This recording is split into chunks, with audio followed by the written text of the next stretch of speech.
आज का जो टॉपिक है वो मैथ से संबंधित ट्राइगोनोमेट्री होगा। सभी कॉम्पिटिटिव एग्जाम के लिए इंपॉर्टेंट क्वेश्चन होते हैं मैथ्स ट्राइगोनोमेट्री। सभी कॉम्पिटिटिव एग्जाम के लिए इंपॉर्टेंट है। इसके 6 फंक्शन होते हैं साइन, कॉस, सेक। साइन कॉस अभी बीच में टैन कर लेंगे, टैन, कॉट, सेक और कोसेक। ये 6 फंक्शन है। इनकी वैल्यू जैसे साइन में साइन के पदों में होगी साइन 0, कोस के पदों में कोस 0 और टैन के पदों में टैन 0 बोलेंगे। ये डिग्री यानी कि ये एंगल होता है, इतनी वैल्यू होती है तो इस एंगल का जो वैल्यू होगा वो इतना होगा। अभी बताएंगे वो कैसे निकालते हैं। रटना नहीं है, आप पढ़ने वाले हैं तो समझ के करें, बहुत अच्छा रहेगा आपके लिए। प्रॉफिट है 30 डिग्री, 45 डिग्री कर लेंगे, 16 डिग्री और 90 डिग्री। बाकी सभी इसी सारणी से हम निकाल लेंगे। बाकी सभी क्वेश्चन इसी सारणी से हो जाएंगे। जैसे अब ये 0 से स्टार्ट हुआ तो 0 से कितने एंगल बने? 0 से 0, 1 2 3 4। जब ये एंगल दे रखे हो तो किसी भी फॉर्म में यानी कि 6 फंक्शन है ट्राइगोनोमेट्रिक, किसी भी फंक्शन में इनकी वैल्यूज ज्ञात कर सकते हैं, मान ज्ञात कर सकते हैं। वो कैसे? देखो मैक्सिमम नंबर 4, तो सभी को 4 से डिवाइड कर दो।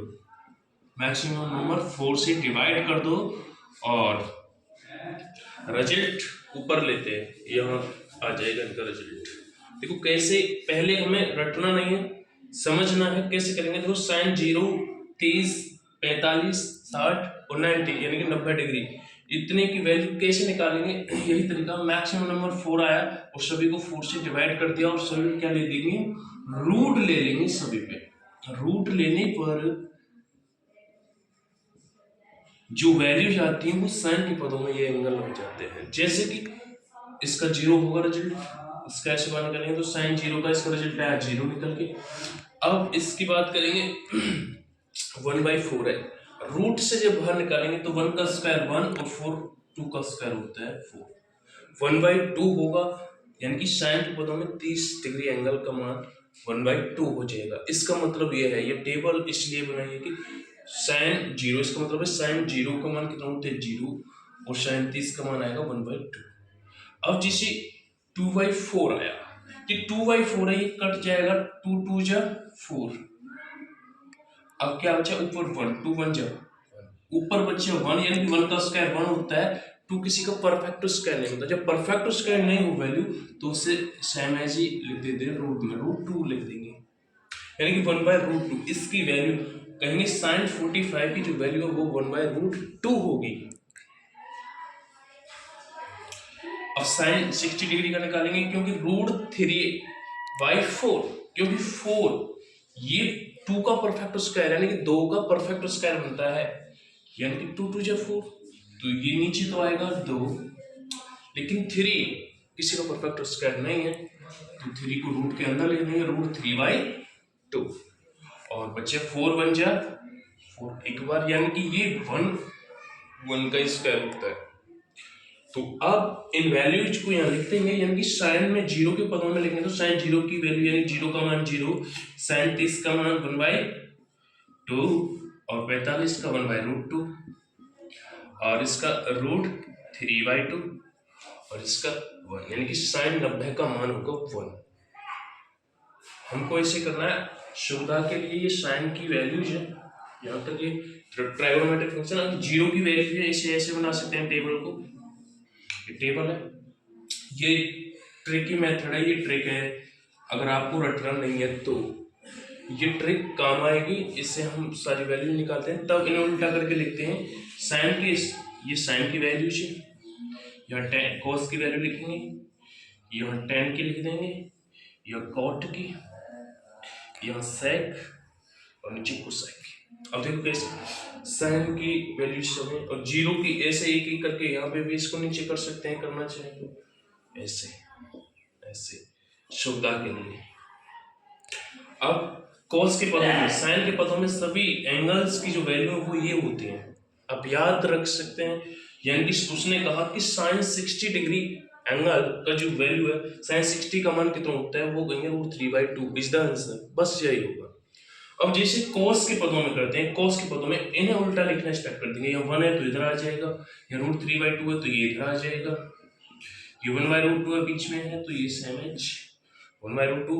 साइन की 45 और cos 45 दोनों की वैल्यू सेम एज रहेगी, क्योंकि ये बीच में इधर से उल्टा लिखना स्टार्ट किया, और ये इधर आ जाएगा 1/2 इधर, और ये 0 इधर, ऐसे हम लिखेंगे।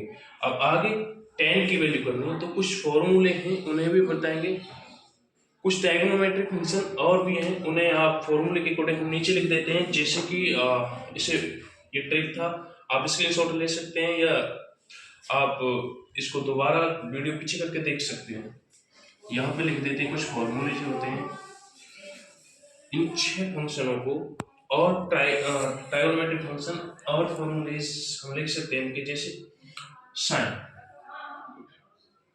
साइन थीटा, मतलब ये थीटा मतलब एंगल होता है, थीटा ये थीटा लेते हैं, थीटा एंगल होता है, या एक्स भी बोल सकते हैं, ए भी बोल सकते हैं, एक्स वाई कुछ भी ले सकते हैं एंगल को।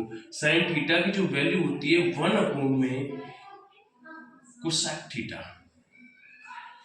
ये कोसेक थीटा का उल्टा अपोजिट फंक्शन होता है साइन कोसेक का अपोजिट, यानी कि साइन थीटा हम बोल सकते हैं किसी भी कॉम्पिटिटिव एग्जाम के लिए इंपोर्टेंट था, sine theta into cosec theta, ये दोनों इधर पहुंचा देते हैं इधर, तो sine theta into cosec theta, values कितनी बची 1 बचती है।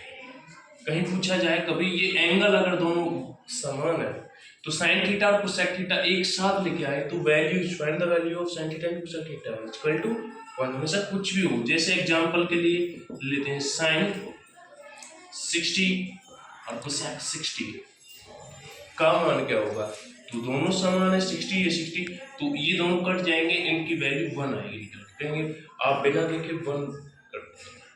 जैसे प्रूव करना है तो प्रूव भी कर सकते हैं, ये क्वेश्चन बन जाएगा, ये क्वेश्चन बना आपका ऐसे, जैसे कि ये 60 ये 60, आप साइन 60 यहाँ टेबल से निकालेंगे कोसेक का उल्टा हो जाता है, क्योंकि यहाँ से भी कर सकते हैं, साइन थीटा है, साइन थीटा की जगह क्या लिख सकते हैं 1/में कोसेक थीटा फॉर्मूले से, तो 1/में कोसेक थीटा कितना है 60 डिग्री होगा, क्योंकि साइन थीटा 60 है तो इंटू कोसेक 60।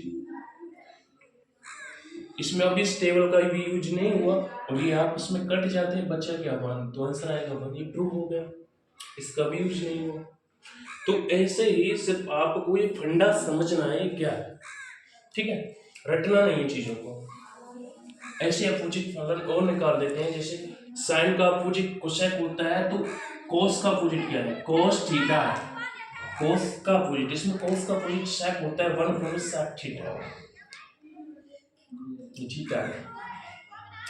अब tan का अपोजिट कॉट होता है, tan का opposite tan theta equal to 1/cot theta, ये tan थीटा बराबर 1/cot थीटा, यानी कि tan का उल्टा cot और cot का उल्टा tan हो जाएगा, ऐसे sin का उल्टा cosec, cosec का उल्टा sin, यानी कि हमने पूछे, अब इसमें पूछा sec थीटा की वैल्यू क्या है, sec theta equal to sec theta बदल जाएगा तो cos थीटा चलेगा 1/में cos थीटा, इसका आंसर हो जाएगा। हमें ऐसे ही इनका याद करना है, वैल्यूज रटना नहीं है, समझना है, और बोले तो सिवाय पार्ट कर देते हैं, बहुत इंपॉर्टेंट है। tan के पदों में एक फॉर्मूला होता है, आगे जब इसकी बात जरूर करेंगे तो हमें ये भी पता होना चाहिए, इंपॉर्टेंट फॉर्मूला निकल के आता है कि tan theta equal to, tan theta की जो वैल्यू है 1/में cot थीटा है, परंतु इसको हम डायरेक्ट, ये तो हमने पढ़ लिया समझ लिया, अब साइन और कॉस के पदों में पढ़ेंगे। tan थीटा का एक इंपॉर्टेंट फॉर्मूला होता है जो साइन और कॉस के पदों में कई बार यूज होता है, इंपॉर्टेंट इसलिए है क्योंकि साइन थीटा अपॉन में cos थीटा, इन दोनों की जो वैल्यू है वो tan थीटा के ऊपर होती है। इसी से बाकी सभी ये वैल्यू लिखें, tan थीटा का जो मान होगा वो क्या होगा, tan थीटा होगा sin थीटा कोण में cos थीटा, यानी tan जीरो की जो वैल्यू होगी sin जीरो कोण में cos जीरो, यानी कि जीरो कोण, इनको डिवाइड कर देंगे आपस में, यानी कि जीरो बटा एक, तो tan जीरो का मान जीरो होगा, डिवाइड करेंगे तो जीरो। अब इससे करेंगे तो इससे डिवाइड कर देंगे, इससे 2 से 2 कट जाएगा 1/√3, तो tan 30 का जो मान होगा 1/√3 इज द आंसर। ऐसे ही करना है, इसको डिवाइड करना √2 से √2 1 यानी कि 1 बचेगा। tan 45 की जो वैल्यू है वो 1 आएगी। tan 60 डिग्री निकालेंगे तो 2 से 2 √3 बचेगा, √3/1 √3 बचेगा। यानी कि ये इंपॉर्टेंट है जो आगे आएगा tan 90 डिग्री का, यानी tan 90 का मान, tan 90 का निकालेंगे तो 1/0। तो इसे बोलते हैं जब ऊपर नीचे डिवाइड में जीरो होते इसे इन्फिनिटी बोलते हैं, इन्फिनिटी अपरिभाषित, इसे इन्फिनिटी बोलते हैं। इन्फिनिट मतलब अपरिभाषित, अपरिभाषित यानी कि अनंत, इन्फिनिटी डिवाइड करते जाओ इन्फिनिटी, अनंत, कोई वैल्यू नहीं है, करते जाओ फिर। अब कोट थीटा यानी कोट जीरो, अब इन्हें उल्टा कर देंगे, इन्फिनिटी इधर आ जाएगा, √3 इधर आ जाएगा। जैसे यह साइन का यह उल्टा किया कॉस में, कॉस के पदों में, तो tan का यह कॉट के पदों में, क्योंकि tan का उल्टा कॉट और sec का उल्टा कॉस। हम sec का अपोजिट निकाल देंगे या sec का भी निकल जाएगा इसी फॉर्म से। ये इसलिए मैंने पहले बताए थे क्योंकि इस टेबल को भी कंप्लीट करते हैं तो यही फॉर्मूले यूज करते हैं। देखो कॉट करेंगे तो इन्फिनिट √3, अब बच्चे 1, फिर दोबारा से यही आ जाएगा 1/√3 आएगा, 1/√3 यहाँ आ जाएगा ये, और ये जीरो उधर पहुंच जाएगा। आगे sec के पदों में, sec का मतलब होता है 1 में cos थीटा, cos का है यह, यानी कि 1 ये कर देना है इसका अपोजिट, यानी कि 1/1 का मतलब होता है sec के पदों में 1 आ जाएगा। हम कहेंगे कि sec जीरो का मान होगा 1/1, यानी कि 1/√3/2 करेंगे तो 2/√3 हो जाएगा, सिर्फ 2/√3। इसका मान उल्टा कर देंगे क्योंकि नीचे वाला ऊपर आ जाएगा और ऊपर वाला नीचे, ये √2 आ जाएगा, इसकी जो वैल्यू है √2 आएगी, क्योंकि हम इसका उल्टा करेंगे cos का तो √2/1 उल्टा हो जाएगा, 2 ऊपर पहुंच जाएगा। ये अब ये जीरो है, 1/0 का मतलब क्या होता है, इनफाइनाइट, इनफाइनाइट आएगा। रटना नहीं है, समझना है, और ऐसे टेबल को करना है, आप कभी नहीं भूलेंगे जीवन में। कोसेक जीरो की वैल्यू, कोसेक जीरो का मतलब होता है, इनका अपोजिट कर देते हैं क्योंकि sec का अपोजिट कोसेक हो जाएगा। जैसे हमने sin का अपोजिट ले लिया cos और tan का अपोजिट ले लिया cot और sec का अपोजिट ले लेंगे, उल्टी वैल्यू लिख देते हैं, इनफाइनाइट इधर आ जाएगा, 2 इधर आ जाएगा, √2 यहीं रहेगा, 2/√3 इधर पहुंच जाएगा और 1 यह आ जाएगा कि sin 90 का मान 1 है तो कोसेक 90 का मान भी 1 होगा। जिसे फिर एक बार पुनः उस फॉर्मूले को दोहराते हैं, ये कंप्लीट हो गई। आप इसका स्क्रीनशॉट ले सकते हैं, बहुत अच्छे से